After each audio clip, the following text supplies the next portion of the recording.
Hey guys, Jeff Francoeur here. Thanks for listening to our content and please like and subscribe.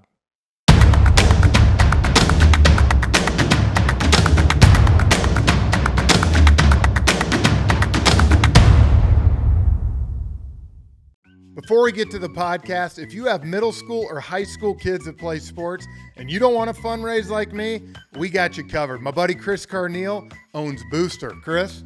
We help schools and sports teams raise funds in a super fun and engaging way. In fact, the last 22 years, we've raised $750 million, and we can't wait to help you. Choose booster.com. Welcome back to Pure Athlete. I'm Jeff Francoeur with Brad Williams and Britt Lee here on both my left and right. And we're so excited about today's guest. I've got to know her through some announcing, but grew up, obviously, as I was playing, watching her play too. Was a four-time All-American at Stanford and inducted into the National Softball Hall of Fame in 2019. Jessica Mendoza, thank you for joining us. Yes, absolutely. I'm glad you stopped yourself with I grew up, I was like, no, you didn't grow up watching. Now I'm going to feel really old. I got you there. I did. You're right. I did not grow up. I came alongside while we were playing. Okay, all right. There we go. But well, first of all, what are you up to? What are you up to with your two boys and at home in Oregon? Yeah, well, it's basketball season over here and theater season. Both of my kids are acting and big into theater, so we have a huge play coming up in 2 weeks. That'll be in downtown Sound of Music. And then basketball season is underway, so my youngest is built like a football player, so he looks like a football player playing basketball. But that was always actually my favorite sport, was basketball. It's why I wanted to go to Stanford. I wanted to play for Tara Vanderveer. I was a huge Stanford basketball fan. Was 5'9" very early on, and so I was a power forward, and that worked when I was younger, and then everyone else kept going, and I stopped at 5'9", and I was never, had the ability to be a guard, so I was always under the basket. Loved it. Loved boxing out, throwing elbows, the physicality that basketball is. But softball was the sport that I always say picked me. That's why I always tell kids to play a ton of sports, because I would have picked basketball early on, done that full time, but ultimately it was softball that was going to really lead me to everything else. Oh, thank you. Well, you've led us right into what we're digging into here with youth sports. And so I'm going to start off with growing up. I know you played a lot of sports. What was your favorite youth sports memory? Favorite youth sports memory?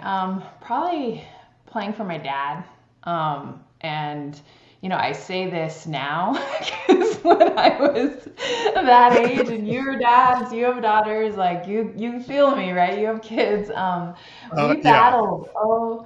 Oh my gosh, did we battle? But some of my and we just went and moved my parents out. Finally, the house I grew up in, and you guys, my dad was a head baseball coach at a college, so when I say he was our coach, it was serious. We had to lift weights before dinner, batting practice every night before, whatever time we could get it in.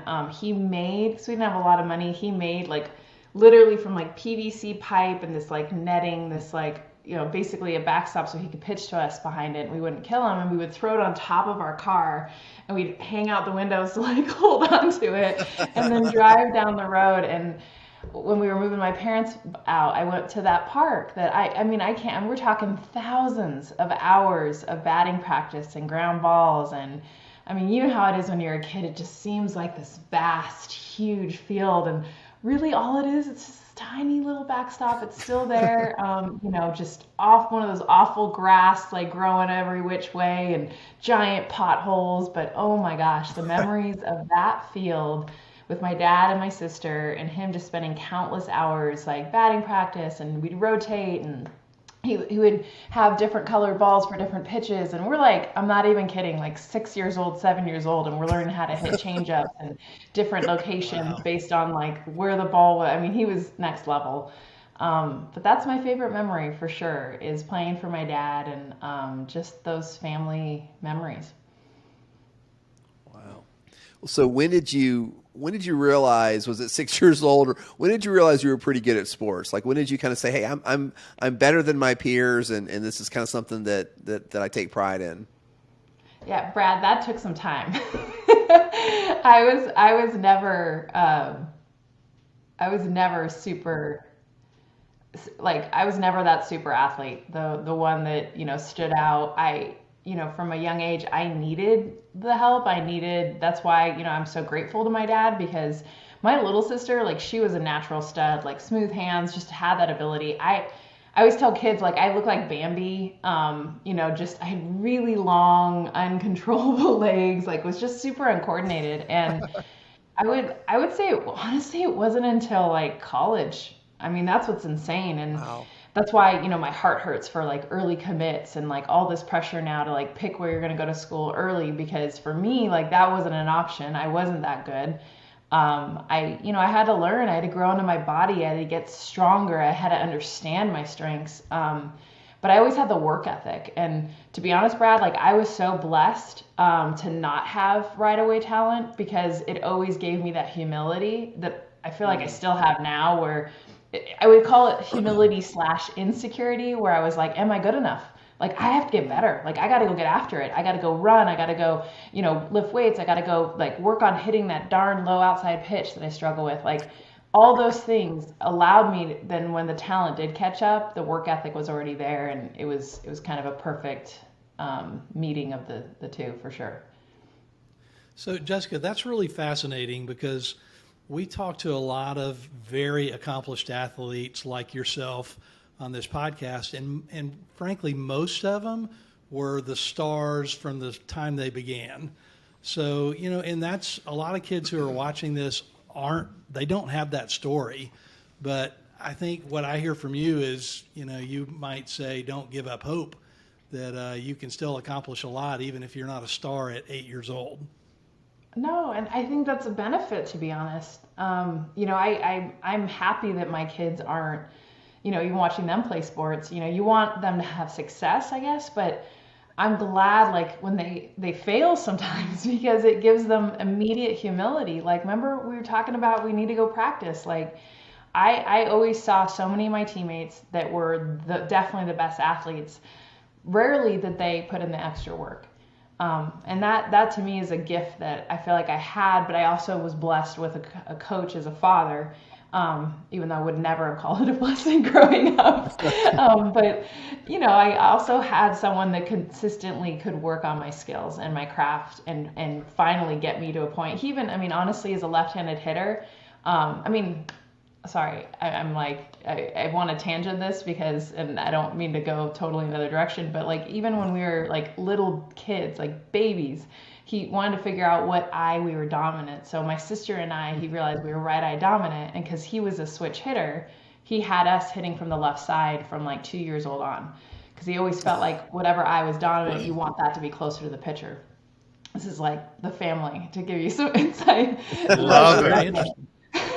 But when I, struggled to really get those levers and figure out, because again, I was just long arms, long limbs, he turned me into a slapper early on, even though he didn't even know that part of the game. But in softball, you had that option. So he just taught me, like, because I had speed, he's like, just put the ball in play. So he had me bunting and just literally slapping those early years, just to like get my confidence going. And honestly, just hand-eye coordination, a little pepper, right? And then that allowed me, once I became a power hitter, to have like both, to be able to do both. We need to get your dad to give a lesson to the big leagues these days of putting the ball in play. Yes, that was always number one. Yes. You could not strike out. Yeah. So talk a little bit about, so you said you played basketball. So what was your little leagues? You did softball, basketball, fill us in on that kind of. A lot of soccer. I did travel soccer also. And I loved that sport. My dad hated it though. He was always like, I don't know if that's just an old school baseball thing, but he was always like rarely came to my soccer games. So I was like, no, I'm good. He's like, that sport, it's awful. Just always badmouthed it. But I love soccer too. I was really into snowboarding. I still am.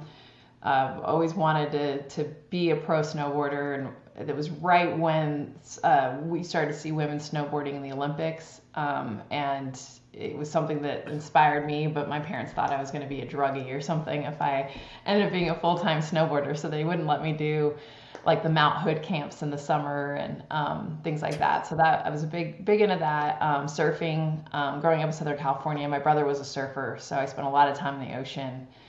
Pretty much every morning before school, getting up, get out in the ocean, and then go to school, which was really cool. I still have that love, but yeah, all the sports, track and field. That was like another. I was a big high jumper in the 200 meters. And track. But that's why I encourage so many kids. I'm like, do it all.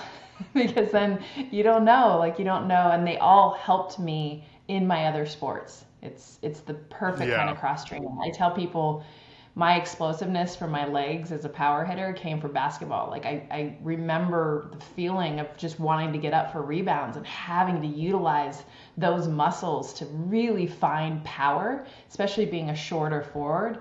And I remember when that clicked for me as a hitter. It was like, oh, those muscles. And I became from a slapper that's just trying to put the ball in play to hitting home runs because of that cross training and playing other sports.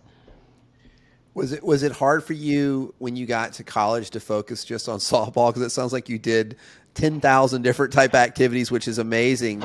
Was it hard because college, it's all business? I mean, and you had to focus on it. Was it hard for you to kind of settle in on that one sport?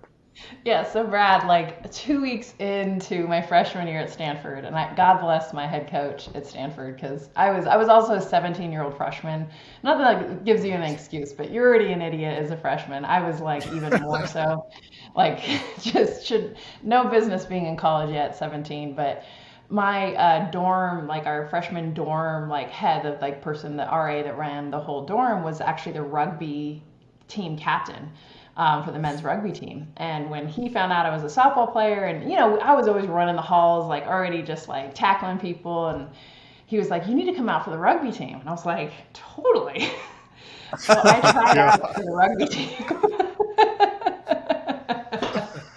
Wow. My freshman year. And fall, like we had softball practice, but you're not like full, like I didn't know anything yet. We were still, I think, doing like individuals, like you're going out hitting and lifting, but it wasn't like, so I was like, oh, this is perfect. I can do rugby in the fall.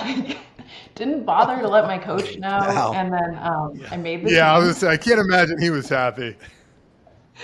Oh my gosh. And it was like one of those, like, where he was looking at me like, are you for real? Like, did you really? Like, I want to kill you right now, but I'm also like, did you really think that you're on a full scholarship to play softball and you're going to pick that sport?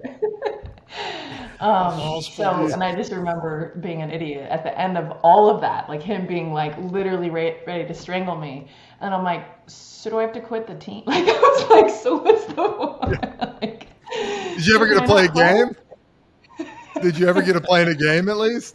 No, I actually a few practices, and the best part is like that I never told my coach. Like, it didn't even occur to me to like tell the coach that was paying for my entire education. Like, Yeah, oh, you're at the most expensive school. Yeah. You're at the most expensive school in America on a full ride, and you're like, hey, I can play other sports. It's no big deal.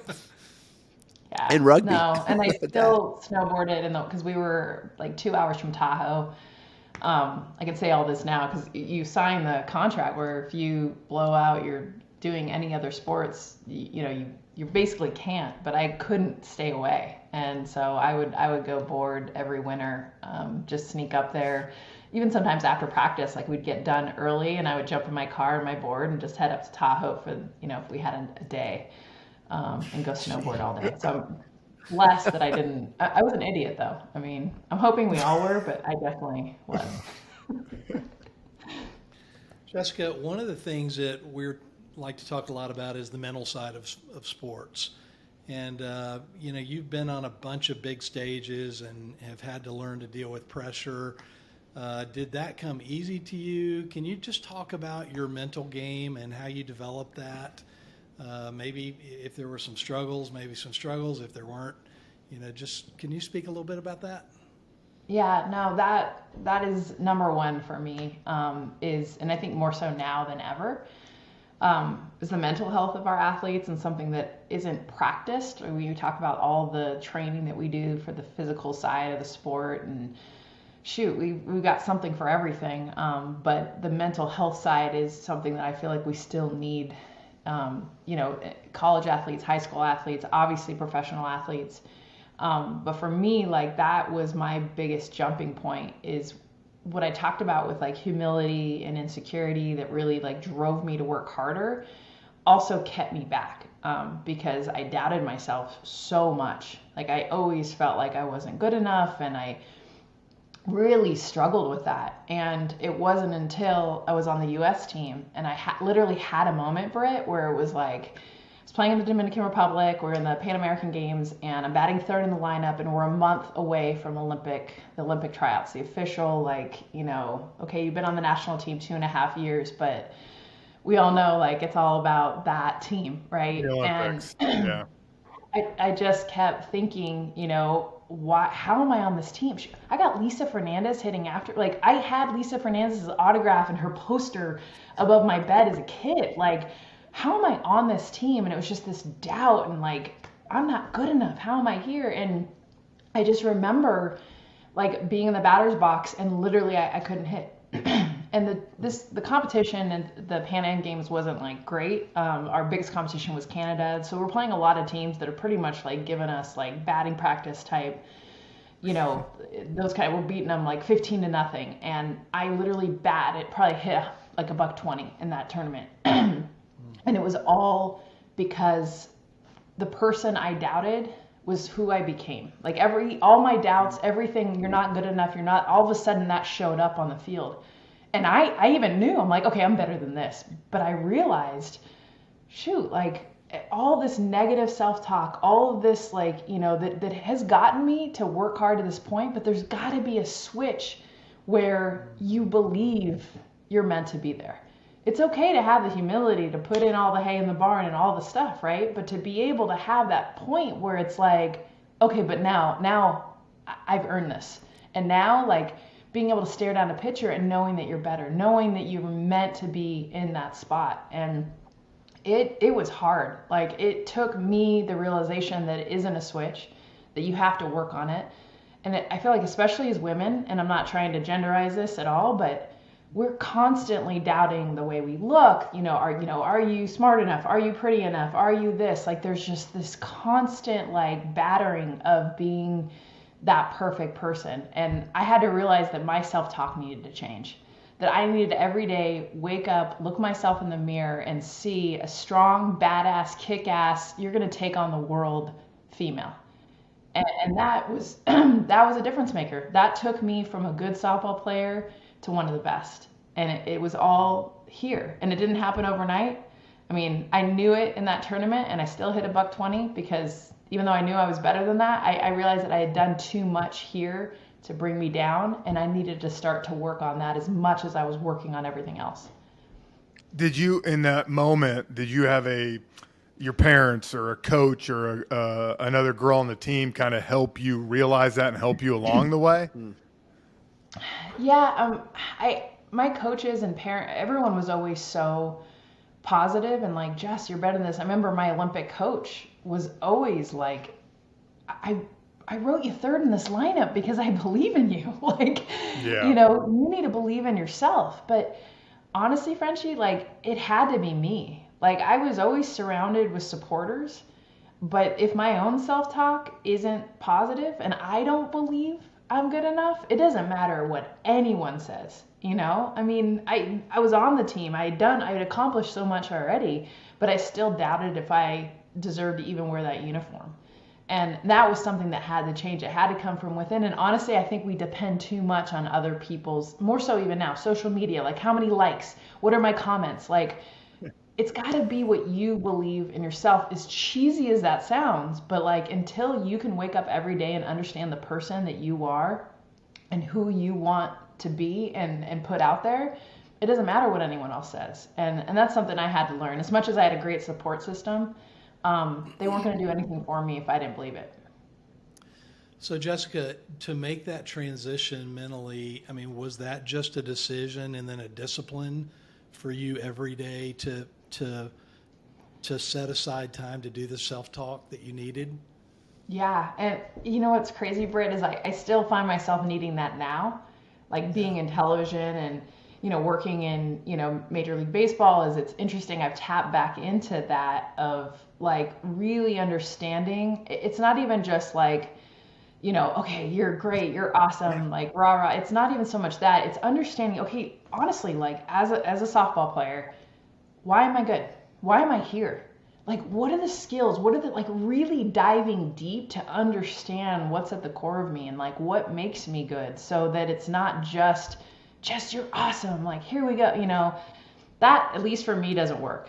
It's got to be a true understanding and knowledge of what makes me great. And that's what I would tap into when I be in, like, literally at the Olympics playing Japan and Yukiko Ueno's throwing freaking gas is coming at me. You step out of the batter's box and you tap into this place that you've fed now for so long that's like a deep understanding of like, Jess, you've got quick hands. Like you can get to this like crazy velocity that she's trying to jam you up on inside. And like it was that specific for me. Really, when I was practicing my mental health and what made me great, and this is overall as a person. I'm talking softball right now, but it was everything. It wasn't just things like you're beautiful, you're smart, you're strong. It was going deeper into like what makes you strong, what makes you a good hitter, what makes you a smart person, what makes you a good daughter and friend, and like really understanding. So when I'm needing it, it's specifics and it's not just some cheer. And that's just such great advice for the kids to hear. So thanks for sharing that. You just mentioned the Olympics, and I'm curious, can you just tell us, what was that like? What were the best moments of the Olympic experience for you?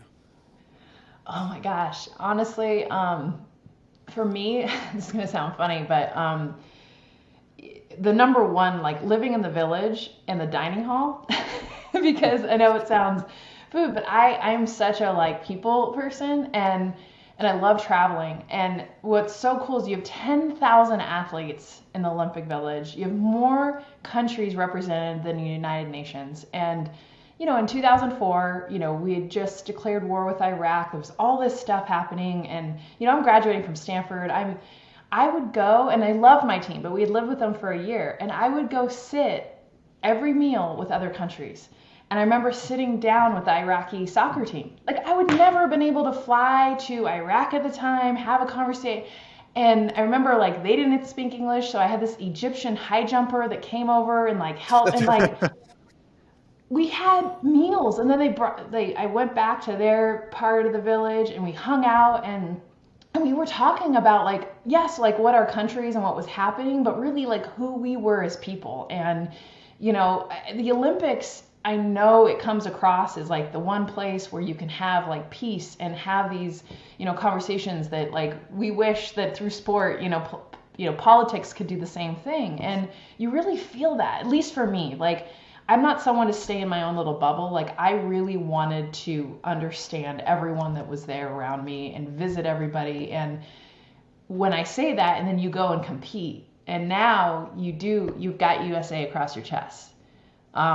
It gives it so much more meaning. My understanding of what it's like to grow up in our country, to have our flag and our rights and the things that we are able to have growing up here. And then you hear your national anthem, which how many times have you heard the national anthem at that point in your life? Like a million, right? And it means something that it just hits you. At least it hit me. I'm not a super like emotional, like crying person, but when we won gold and our national anthem was playing, oh my gosh, I lost it. And it was Floodgates everything opened. leading up to that. Yeah, it was special. Doesn't even begin to describe it. It was literally, if I were to pick the one beyond like kids and family, the biggest moment of my life. It's Olympic gold because of the pride you have for your country, combined with your sport and everything that you've put into that point. Man, that's awesome. Yeah. I just switching gears a little bit. That was amazing. Give me an experience, if you don't mind, for the parents listening, for young athletes listening, what was one of the best coaches you've ever had? You don't have to say their name, because I also want what was one of the worst coaches you ever had, and why? Oh, yeah. Obviously, so many good ones. My dad, my Olympic coach, who I'm leaving actually next week to go to Italy with, and we're going to go teach softball and baseball over in Europe next week. Him and I do that a bunch, and he's helped me. What made him so great to me is, and I tell this to coaches all the time, is, constructive criticism, a phrase that we hear, but he would always build you up first before like coming out. And what I mean is like finding a specific thing, like, Jess, I really love what you're doing with your legs when you're hitting right now, but that front side has got to, like, we got to figure out. Yeah. And I do think, and I hate, again, like women to men, but that he came from baseball. And one of the things he always said is, like, women, you have to make feel good to play good. Men, they play good to feel good. Like it's a reverse. Like, and that's something he Wow. noticed coming from men's sport to a women's sport, coaching men to women, is that it helps to be able to really, and not just, again, rah-rah, but find the thing that makes them great, remind them of that, then bring in all the things they need to do to work Yeah. on. There's that shutdown moment. And I saw him, you're a psychologist as a coach, him being able to understand. I mean, we had women on our team everywhere from 18 years old to 40. So, like, and you get this, Frenchie, with all, the ages that you've played with. When you get that one manager, that one coach that understands how to relate to each different psyche and bring out the best, that's a magic recipe. The bad ones are the ones that think, I don't know, to me, that it's like a cookie cutter, that, like, this is how I coach and I'm going to coach everyone the same way. And to be honest, they're so, like, just, like, disconnected from the human. Just remember, Yeah. you're coaching little humans, whatever it is, these are human beings first, and understanding who they are. I get that you might be great at understanding how to hit, field, whatever. None of that matters if you can't figure out how that gets to the player. And that's to me the magic formula.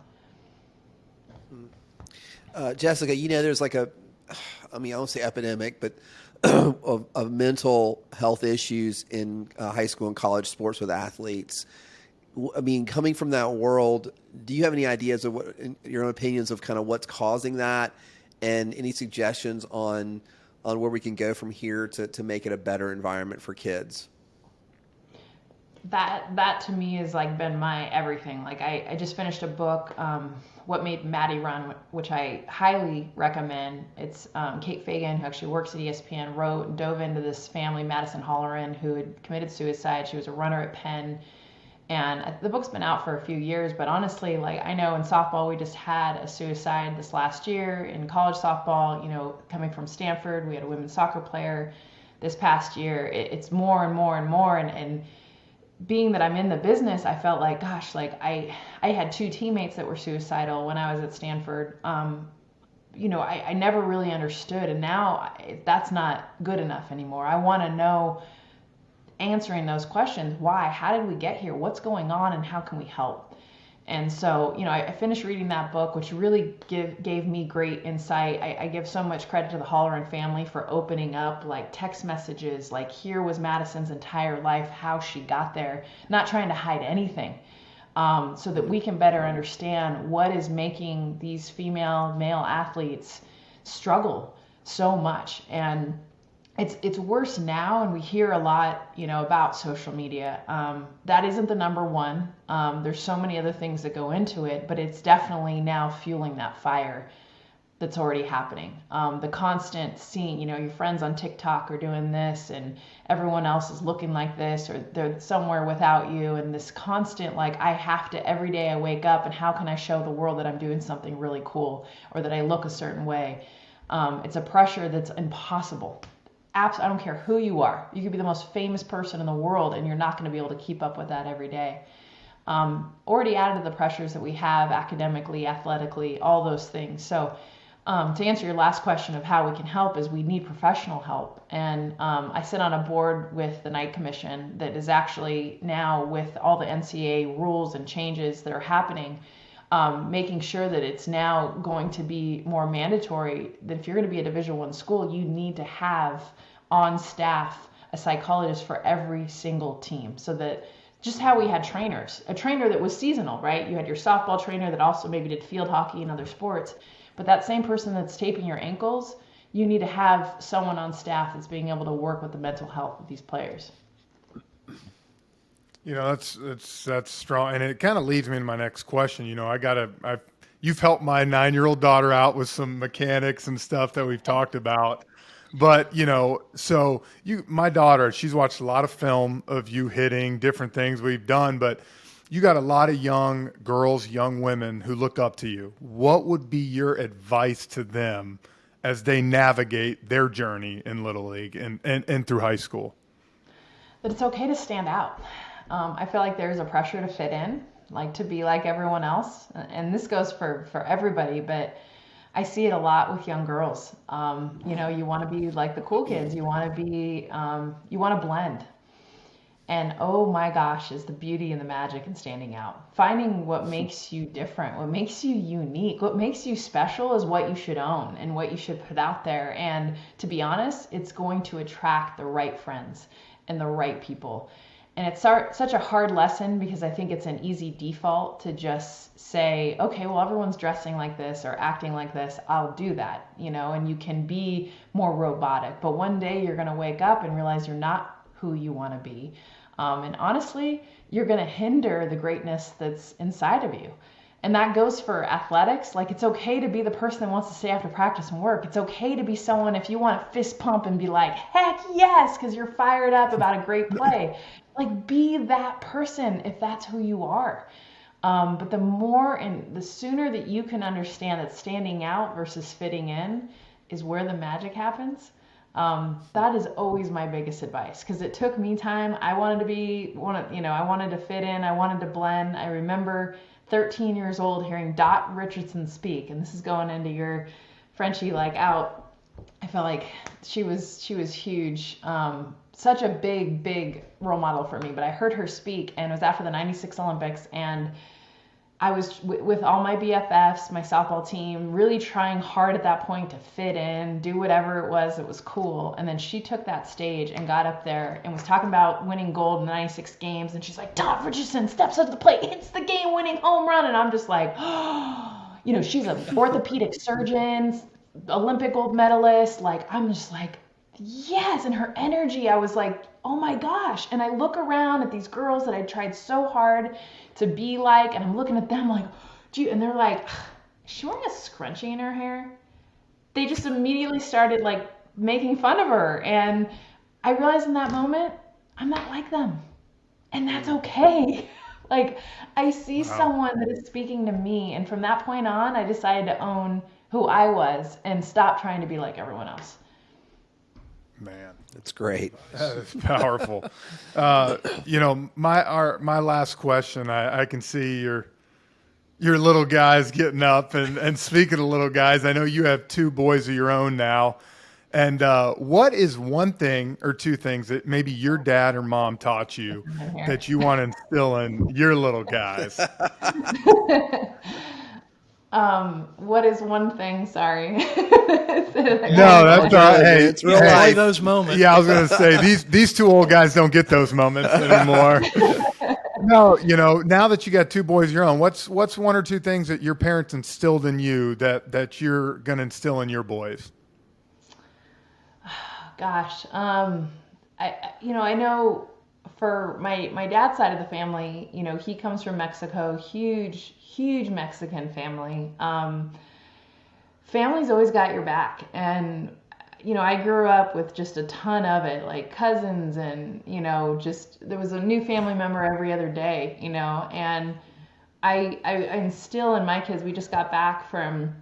We went out to Summer Lake with all my siblings. So there's 4 of us, all our kids, you know, no spouses were invited. It was just siblings and their kids. And it was pure chaos. We were, you know, people were sleeping all over couches, whatever. And like, my biggest thing is just how important family is. And how it as big as it can possibly be, that there's so many people that love you. And it does take a village. You know, there's things that my sister will tell these guys that, like, I can tell them a million times and they just don't hear me. And when I say family, that can be friends, that can be, I mean, it's just people that love you and understand you. Find those people and try to bring them around as much as possible, because we need it. You know, even at my age, like, I think that I'm so tough, and I'm in my 40s now, and I've passed all that, you know, insecurity and that. It's not true. Like, there's still so many times that I've learned that I need to lean on people that truly understand me and know me. And it's okay. It's okay to ask for help. It's okay to be like, hey, like, I could use some time right now. I could use some advice. You're never too old for that. And so that's something that I know I try to talk to these guys about, especially as, you know, he's 9. So, like, you know, it's not like he's faced with all the world's problems, but it feels like it at times, you know? And then, yeah, I guess that to me is the biggest one that my family has instilled that I continue to do. Well, I'll tell you what, I know both these guys would agree. Thank you for spending some time with us today. I know you're an amazing mother, an amazing athlete, but as a guy that broadcasts games too, I love your work. Yep, and I know definitely. most of the guys I know too respect and love your analysis of the game. Hey, buddy. Good luck in the show. Yeah, good luck, bud. Good luck in the show. You told them about Sound of Music. Yeah, no. Well, thank you so much. And honestly, Frenchie, we got to do a game together. That's got to be on our bucket list. I know. I'd love to. It would be outstanding. Yeah. Well, thank you guys so much. I'm glad Thanks, we had guys. a Thank you Thanks so so Bye, much. guys. We'll see y'all. Have a great day. Thanks. Take care. Thank you. Hey guys, Jeff Francoeur here. Thanks for checking out Pure Athlete, and subscribe to our channel on Apple, Spotify, or wherever you go to listen to our podcast.